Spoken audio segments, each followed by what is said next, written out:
गगन मंडल से उतरे सदगुरु सत्य कबीर, जलज माही पोढ़न कियो सब पीरन के पीर। सर्व सृष्टि के रचनहार कबीर परमात्मा चारों युगों में इस धरा पर आते हैं और आम साधारण व्यक्ति की तरह लीला करते हुए मानव समाज को सद्भक्ति मार्ग देकर चले जाते हैं। आज से लगभग 600 वर्ष पूर्व कलयुग में अपने वास्तविक नाम कबीर नाम से सतलोक से चलकर कबीर प्रभु जी काशी के लहरतारा नामक तालाब में एक कमल के फूल पर सन 1398 ईस्वी संवत 1455 में ज्येष्ठ मास की पूर्णिमा को ब्रह्म मुहूर्त में प्रकट हुए थे। उन्हें नीमा और नीरू नाम के जुलाहा दंपत्ति ने पाला था। बात 1403 ईस्वी की है, जब कबीर प्रभु जी 5 वर्ष के थे। बालक रूप परमेश्वर कबीर साहिब जी ने 5 वर्ष की आयु से ही अपने अद्वितीय आध्यात्मिक ज्ञान में उस समय के सुप्रसिद्ध विद्वानों, ब्राह्मणों, काजी और मौलवियों के छक्के छुड़ाना शुरू कर दिया था। उन्हीं में से एक लीला है परमेश्वर कबीर जी द्वारा 104 वर्षीय काशी के सुप्रसिद्ध ब्राह्मण स्वामी रामानंद जी को गुरु धारण करने और उनको अपने अनमोल सत्य ज्ञान का उपदेश प्रदान करने की। रामानंद स्वामी जी रोज ब्रह्म मुहूर्त में गंगा घाट पर नहाने जाते थे। एक दिन ऐसे ही जब वो नहाने गए, जैसे ही स्वामी रामानंद चलकर नदी के किनारे सीढ़ियों से उतरने लगे, स्वामी रामानंद जी के पैर के खड़ाऊ कबीर प्रभु के सर पर लगते हैं। बालक कबीर जोर जोर से रोने लगे। रामानंद जी के चेहरे के भाव बदलकर चिंता वाले हो गए। वो नीचे की तरफ झुके। जैसे ही रामानंद जी झुकते हैं, उनकी गले की कंठी, जो कि एक तुलसी के मनके की होती है, पौड़ी पर बैठे कबीर जी के गले में डल जाती है और स्वामी रामानंद जी रोते हुए बालक रूप में परमेश्वर के सर पर हाथ सहलाते हुए बोलते हैं, ये क्या अनर्थ कर दिया मैंने। रो मत बेटा, राम राम बोलो। राम राम। राम राम कहने से सब दुख दूर हो जाएंगे। ये बच्चा जरूर अपने माँ बाप से बिछड़कर यहाँ आ गया है। ऐसा करता हूँ, स्नान करने के पश्चात इसे आश्रम ले चलता हूँ और फिर इसके माता पिता के बारे में पता करता हूँ।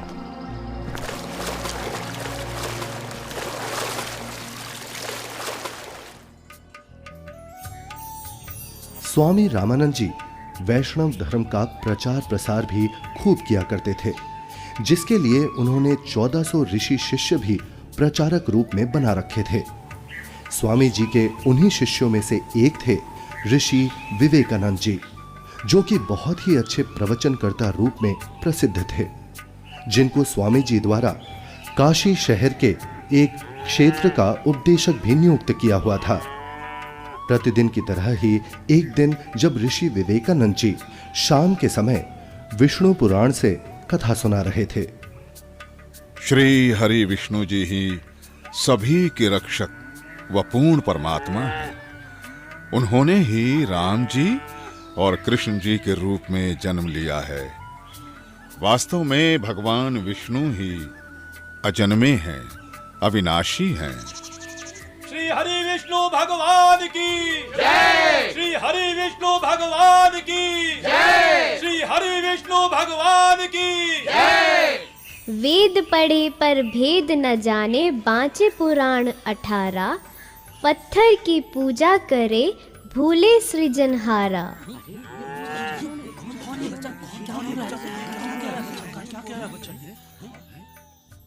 हे ऋषिवर, भगवान विष्णु अजन्मे और अविनाशी नहीं है।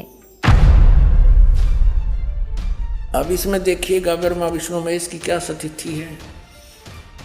श्रीमद् भगवत गीता, गीता प्रेस गोरखपुर से प्रकाशित है। संपादक हनुमान प्रसाद पोदार, चिमनलाल गोस्वामी। प्रकाशक एवं मुद्रक हैं गीता प्रेस गोरखपुर, गोविंद वन कार्यालय कोलकाता का संस्थान। अध्याय 4 चल रहा है, 123 पृष्ठ पे।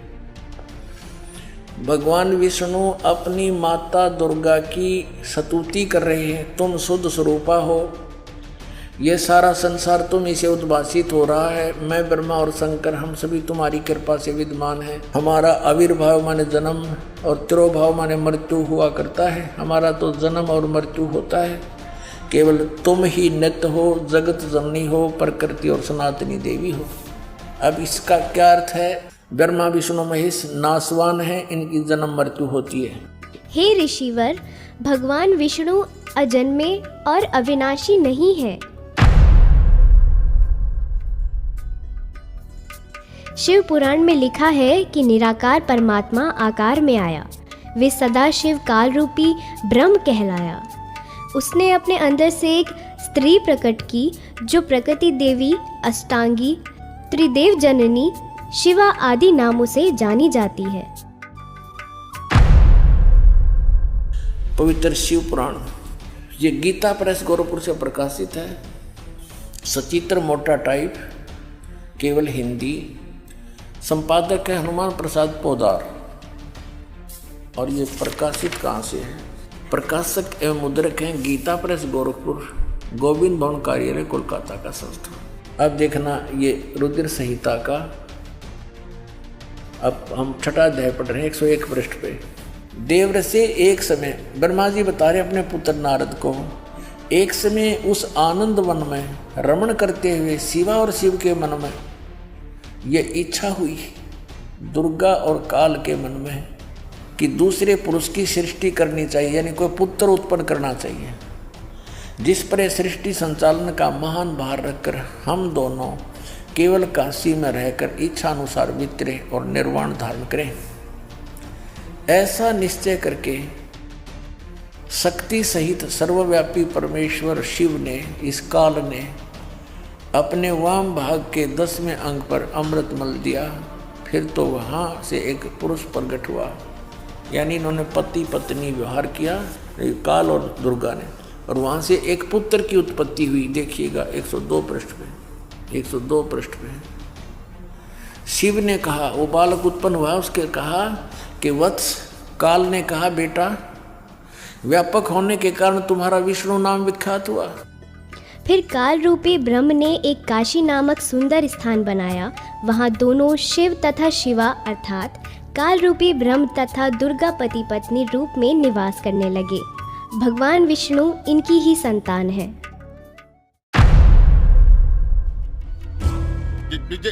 ये सब झूठ बोल रहा है, और ये सब छोड़, तू ये बता तू कौन है, किस जाति का है, गुरु कौन है तेरा?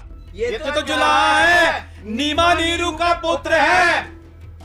हे ब्राह्मण, मेरे गुरु भी वही है जो आपके गुरु हैं। अच्छा, तुझे पता भी है मेरे गुरुदेव कौन है? मेरे गुरुदेव स्वामी श्री श्री 1008 स्वामी रामानंद जी महाराज हैं। जी पंडित जी, मेरे गुरुजी भी स्वामी रामानंद जी ही है। झूठ, सरासर झूठ। देखो भाइयों, ये जुलाहा सरेआम झूठ बोल रहा है। मेरे गुरुजी तेरे जैसे अछूत के दर्शन भी नहीं करते। शिष्य बनाना तो बहुत दूर की बात है। कल सुबह तुझे गुरुजी के समक्ष पेश करूंगा। दूध का दूध, पानी का पानी हो जाएगा। गुरुदेव तुम्हें स्वयं दंड देंगे। मेरे गुरु का नाम मिट्टी में मिलाता है। तुम भी आना भाइयों, देखना अपनी आंखों से। इस कबीर जुलाहे का झूठ कल सबके सामने आ जाएगा। हाँ, हम सब आएंगे, हम सब आएंगे, हम सब आएंगे।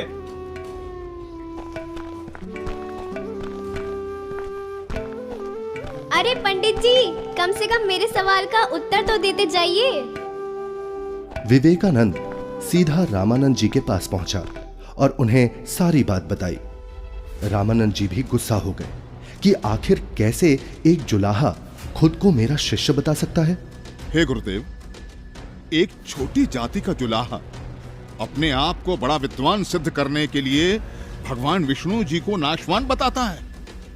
क्या नाम है उसका? गुरुदेव, उसका नाम कबीर है। कबीर? हाँ गुरुदेव, कबीर। हे गुरुदेव, उसने तो हम ब्राह्मणों का घर से निकलना भी दूभर कर दिया है। हमें महाशर्मिंदा होना पड़ रहा है।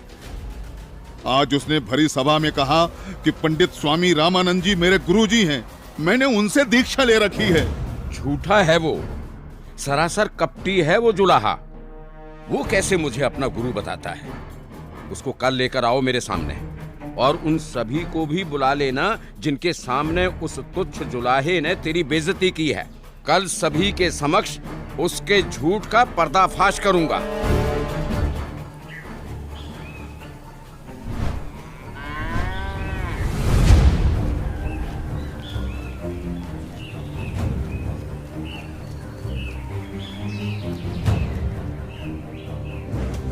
नीरू जुलाहे का घर कहाँ है?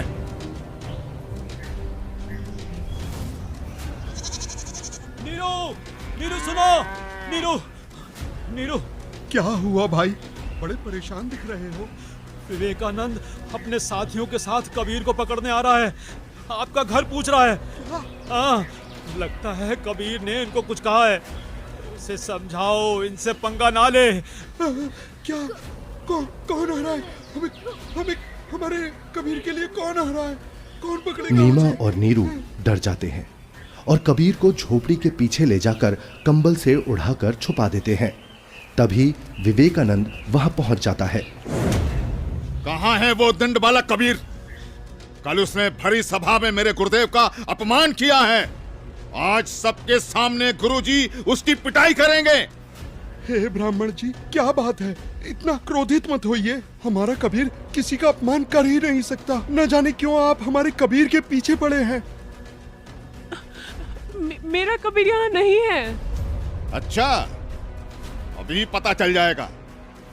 तोड़ डालो इसकी झोपड़ी को और ढूंढ कर निकालो उस अधर्मी कबीर को। रुक जाइए, हम हाथ जोड़ते हैं। हमारे कबीर ने कुछ नहीं।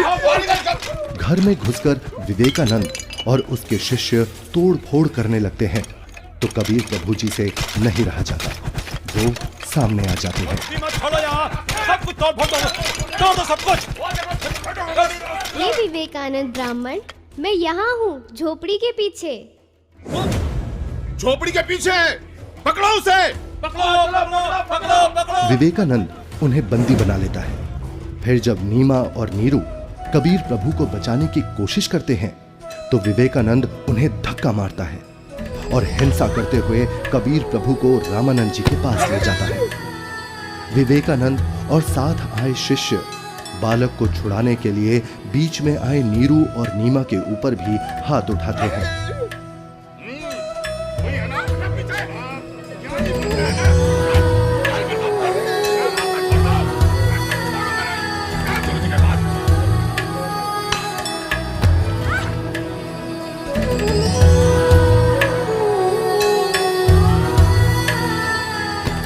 नीरू को भी कुछ गुंडे लाठी डंडों से मार मार कर मृत समान कर देते हैं।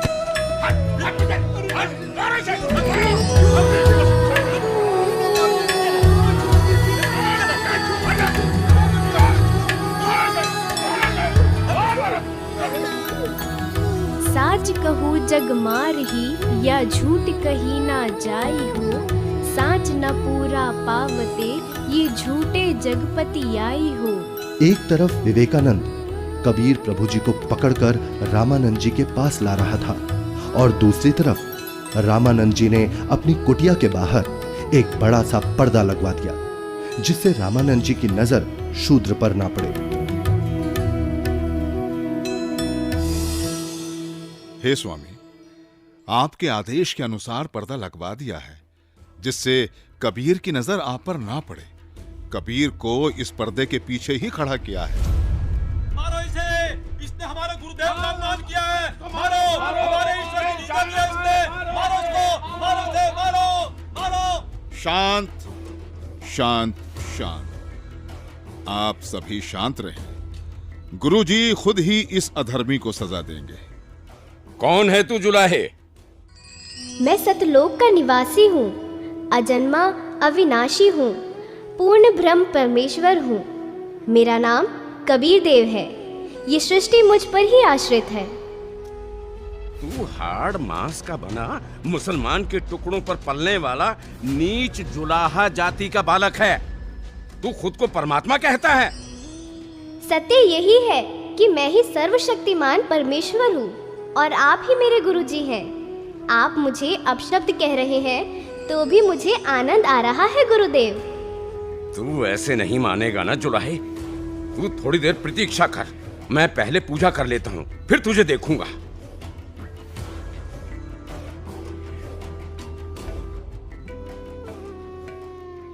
कहीं ये बालक सच में तो भगवान नहीं है, क्योंकि भगवान तो किसी भी रूप में कहीं भी आ सकते हैं। कहीं मुझसे कोई गलती ना हो जाए। अपनी पूजा साधना के बाद सोच समझ के बात करूंगा। 104 वर्ष के रामानंद, जो कि सालों से ध्यान कर रहे थे, वो ध्यान करते हुए ही ध्यान में ही भगवान की काल्पनिक छवि बनाते और उनकी पूजा करते। लेकिन उस दिन ध्यान में कुछ अलग हुआ। स्वामी जी कल्पना में खड़े होते हैं और श्रद्धा से नंगे पैरों जाकर गंगा से जल लेकर आए और ठाकुर जी के वस्त्र उतारे, फिर स्नान करवाया तथा नए वस्त्र पहना दिए, तिलक लगाया और भगवान के सर पर मुकुट रख दिया। तब पास में रखी कंठी पर ध्यान गया और कल्पना में ही बोले, हे भगवान, आज तो कंठी डालना ही भूल गया। फिर कंठी उठाकर मुकुट के ऊपर से डालने लगे, लेकिन माला मुकुट में फंस गई।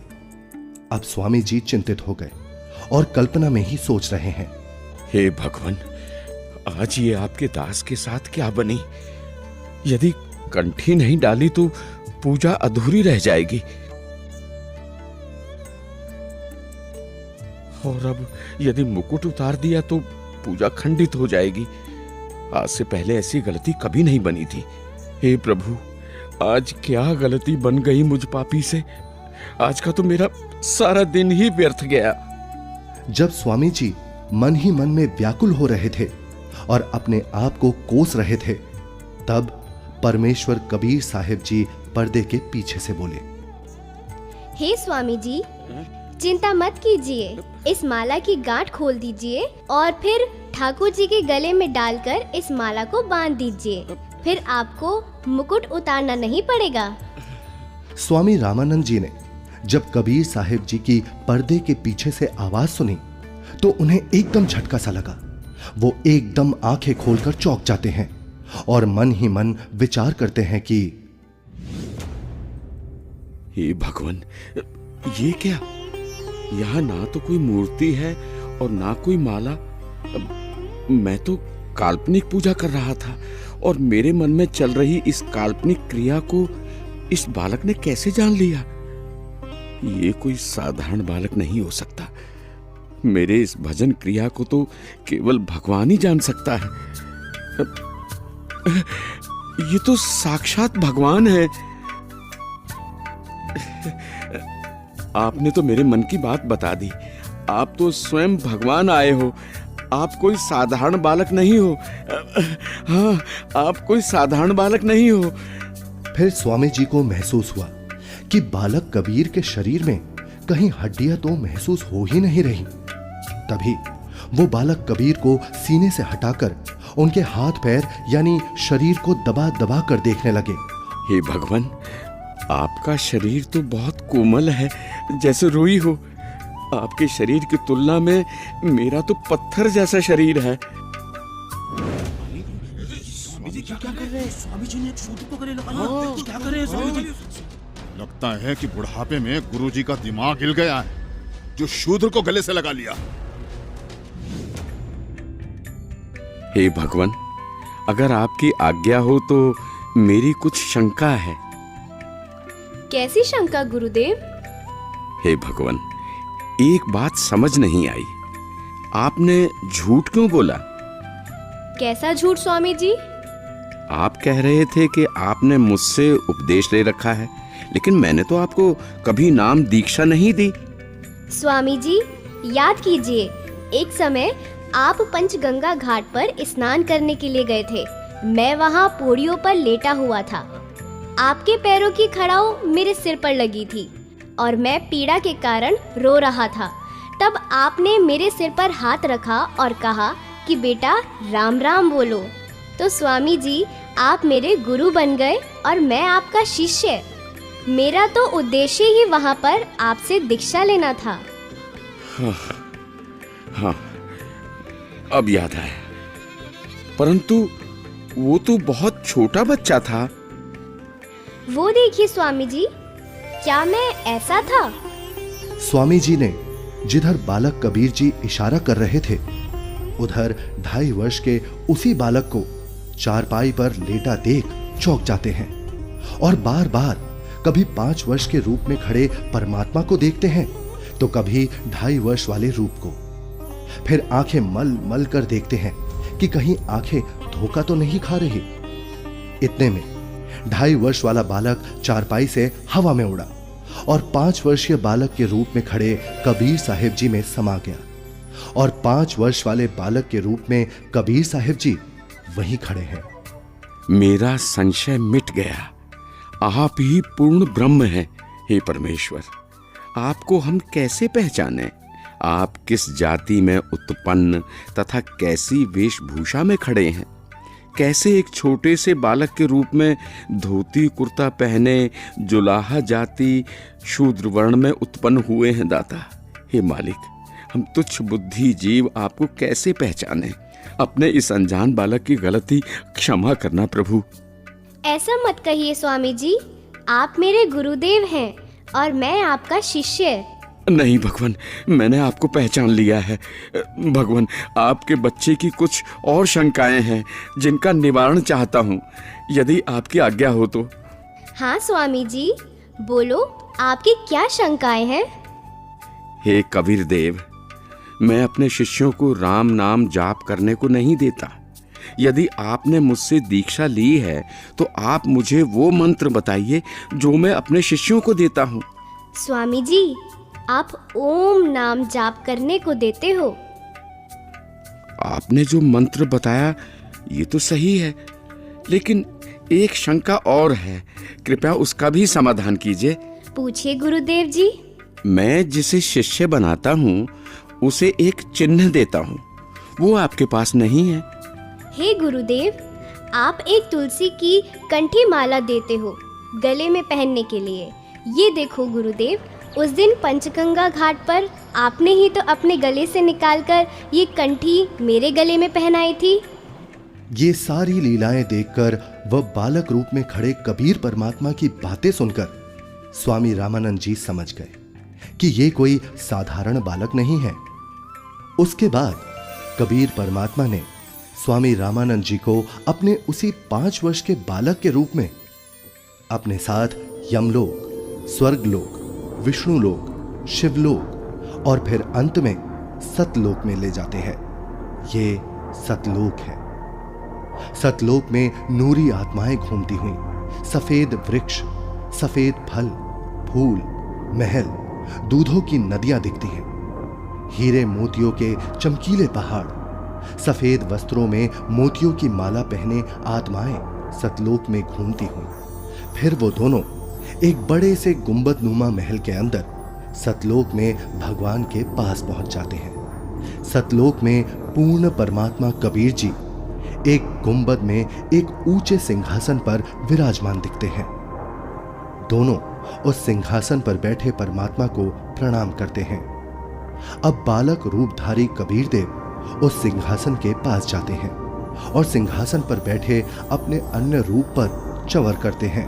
ऐसा देखकर रामानंद जी सोचते हैं, इसका मतलब कबीर देव जी इस सिंहासन पर बैठे सच्चे परमात्मा के सेवक हैं। तभी सिंहासन पर विराजमान तेजोमय परमात्मा सिंहासन से उठकर खड़े हो गए और कबीर देव जी के सामने हाथ जोड़कर कबीर देव जी को बैठने का आग्रह करने लगे। बालक रूप में कबीर परमात्मा सिंहासन पर बैठ गए और पहले सिंहासन पर बैठे परमात्मा बालक कबीर को चवर करने लगे। रामानंद जी प्रभु के सामने हाथ जोड़कर खड़े रहे। तभी फिर तेजोमय परमात्मा एक प्रकाश पुंज में बदल गया और फिर वो उस बालक कबीर जी के शरीर में समा गया। अब बालक कबीर जी का शरीर भी उतना ही तेजोमय हो गया जितना कि पहले सिंहासन पर बैठे परमात्मा का था।